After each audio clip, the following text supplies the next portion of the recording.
Okay, let's get into the mechanics then. How is all this chaos actually simulated turn by turn? You mentioned dice rolls for generating casualties. Yeah. So, for example, in a high intensity scenario, the rules might say roll, say, 3d6 each turn. That gives you a range of 3 to 18 new casualties. Right, with an average around 10 or 11. Exactly. It simulates that unpredictable ebb and flow of a real battle. It's not a static problem. The situation is constantly changing, sometimes drastically. And the casualties don't just sit there waiting patiently. You mentioned deterioration. How does that work? Right. There's a built-in deterioration mechanism. Untreated injuries worsen. So a T3 might become a T2. A T2 could become a T1. Yeah. And tragically, a T1 can deteriorate to T4, death or unsurvivable. How is that tracked? There's usually a specific chart or board, sometimes called the TK's DIG or casualty degradation board. You make a roll, often something like 2d10 plus 1d6, compare it to the casualty's current state and see if they worsen. It's designed to mimic, statistically, how real injuries progress without treatment, sort of a binomial distribution model, actually. So there's this constant ticking clock, knowing that the people you haven't reached yet might be getting worse. It's brutal. It's a really effective way the simulation teaches you about the cost of delay. Seeing that T2 you couldn't evacuate become a T1, it's tough. And then there's this idea of friction. What's Yeah. that? Friction. That's crucial for realism. It represents those unpredictable delays, the fog of war, things going wrong that aren't directly tied to the number of casualties. Often, it's simulated with a simple dice roll, maybe a 1 on a d6. What happens if you roll that one? It could mean anything. Maybe enemy action blocks a transport route for a turn. Maybe a surgical team gets delayed. Maybe comms go down. It adds this layer of frustrating, realistic uncertainty just when you think you've got a plan. Friction hits. Yeah, I can imagine. A sudden enemy patrol or maybe a vehicle breaks down. Exactly. It's that element that derails the best laid plans in real combat situations. Okay, so casualties are generated, they might deteriorate, and friction can mess things up. How do you actually move and treat them? Let's start at the beginning. Battlefield to the UAP. Right, so from the battlefield, you, the player managing that stage, have to decide which casualties to move towards the unit aid post, the UAP. There's usually a limit on how many you can move per turn, maybe up to 10. And anyone left behind. Anyone left behind risks deteriorating further on the next turn, so another hard choice right there. Okay, so they reach the UAP. What happens there? The UAP is about initial care, trying to stabilize patients. Cleaning wounds, basic resuscitation efforts, but again, resources are limited. The UAP can typically only stabilize a certain number of casualties per turn. Like how many? It varies, but maybe rules like up to 3 T3s or 2 T2s or 1 T1 or some combination adding up to a certain effort level. And stabilization is key Because because... stabilized casualties generally don't degrade further while they're waiting for the next step. Huge advantage. And, interestingly, stabilized T3s, the walking wounded might even be deemed fit enough to return to active duty directly from the UAP. Oh, wow. So that's a real win, getting someone back in the fight. Absolutely. A small victory in the middle of chaos. Okay, so after the UAP, they need transport further back, right? Yeah. To roll 2 or roll 3 hospitals. How does that work? Transport logistics are a huge part of the simulation. You typically have two main options: ground medevac, like field ambulances, and air medevac, helicopters. And they have different capacities and speeds, I assume. Exactly. Ground ambulances, for example, might have a capacity measured in points, maybe 8 points total. Points. How does that work? Well, different triage levels cost different points. A critical T1 might take up all 8 points, essentially the whole ambulance. A T2 might cost 3 points, a T3 maybe 2 points. Even a T4 might cost 1 point just to transport. Ah, I see. So you could fit maybe 2 T2s and a T3 or 4 T3s, but only 1 T1. Precisely. It forces you to weigh who gets transport based not just on need, but on efficiency too. And ground ambulances are relatively slow. It might take, say, 3 turns to reach a Roll 2 hospital, and then another 3 turns for the empty ambulance to return. 6 turns round trip. That's an hour and a half gone. Right. A long time in this context. What about the helicopters? Air medevac. Air medevac is much faster and has higher capacity. A helicopter might have, say, 20 capacity points. Okay, much more. How do the points work there? Similar idea, but maybe adjusted.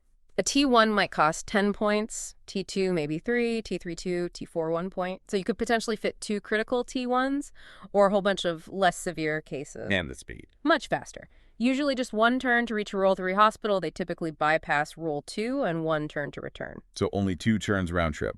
Much better. Much better, yes. But helicopters are a precious resource. You might only have one or two available. They might be grounded by weather or enemy action, that friction, and they're always in high demand. Makes sense. Okay, so casualties arrive in a Role 2 or a Role 3 hospital. What capabilities do these places have in the simulation? Both types of hospitals generally feature a few key areas. There's an emergency department, or ED, for initial examination, assessment, maybe further stabilization. Okay. Then there are intensive care, or ICU, bays or wards for patients who are stabilized but still need close monitoring before or after surgery.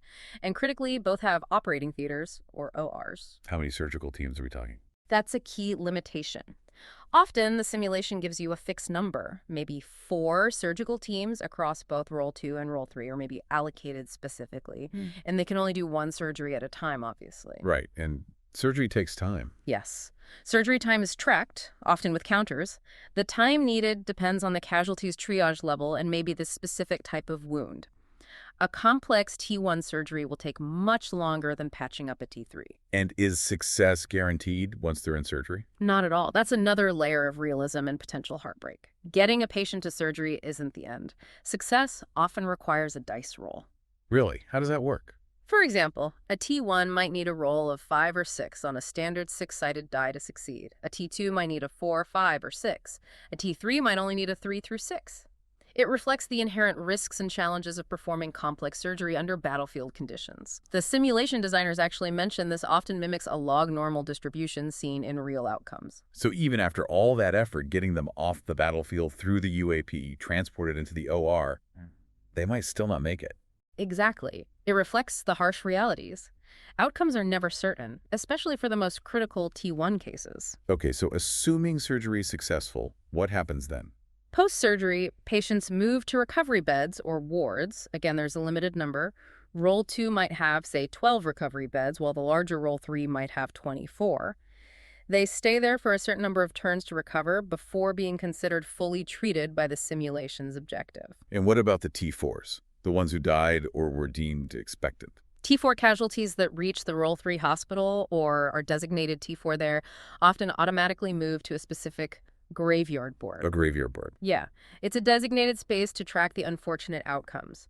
Players might also have the option to move known T4s directly there from earlier stages, like the UAP, if transport and surgical resources are critically needed for potentially salvageable patients. Again, another one of those tough, ethically challenging decisions. Wow. Okay, so stepping back from the mechanics, what does playing Medevac really reveal? What are the big takeaways? I think what hits you most powerfully is how it demonstrates that constant, relentless struggle against time and limited resources. Beds, transport capacity, surgical teams, everything is finite. It's a race. It's absolutely a race against the clock, against the flow of new casualties, against the deterioration of the untreated. The simulation makes that pressure incredibly palpable. You feel it every turn. And it sounds like it forces you to make incredibly difficult ethical decisions, too. Constantly. Who gets treatment first? Do you use the fast helicopter for one critical T1 or for several less critical but still serious T2s? Especially when you see those little personal details on the casualty cards. Right, it's not just about optimizing points. Exactly. It becomes a moral challenge. It really prompts you to consider, what would you do in these impossible situations? There often isn't a single right answer. And because it's based on real data and doctrines, it feels like it gives you a genuine insight into military medicine. A very tangible understanding, yes. You get a feel for the complex logistical and medical challenges faced in actual combat zones in a way that just reading about it, well, it can't convey. It's a profound insight that a textbook simply can't provide. Can the simulation model different types of scenarios? Yeah. Like worse conditions? Oh, yes. There are often advanced rules or specific scenarios included. Things like ramped battle, where the intensity of casualties changes over time, maybe starting slow and building up. Okay. Or full-scale battle, which might start you with high intensity right away and maybe delays the arrival of some of your surgical teams, making it even harder. Wow. There's even one often mentioned called winter fight. In that one, maybe casualty degradation doubles because of the risk of hypothermia and the cold. It really shows how the simulation can be adapted to explore different, often brutal, real-world combat conditions and their unique medical challenges. That adds a lot of depth. Yeah. You also touched on something earlier, assigning roles. Yeah, that's an interesting way to play, especially with a group, for even more realism. You could assign players specific roles. Maybe one person manages the UAP, another coordinates air medevac, someone acts as the chief surgeon, maybe even someone playing the role of a padre, focusing on T4s and morale. How does that change things? The key is that it can limit the flow of information between stages. The surgeon player might not have perfect knowledge of who's waiting at the UAP. The medic at the front might not know how busy the operating rooms are. Ah, so it mirrors real operational challenges. Exactly, where no single person has perfect oversight of the entire system.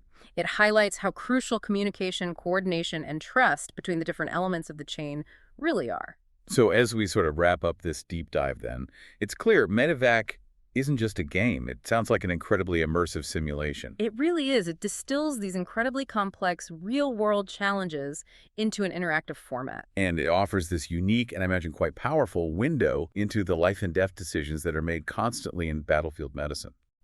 It forces you to confront the stark realities of conflict and the immense pressure on those individuals who strive to save lives under the worst conditions imaginable. So maybe a final thought for our listeners to chew on. Okay. Consider this.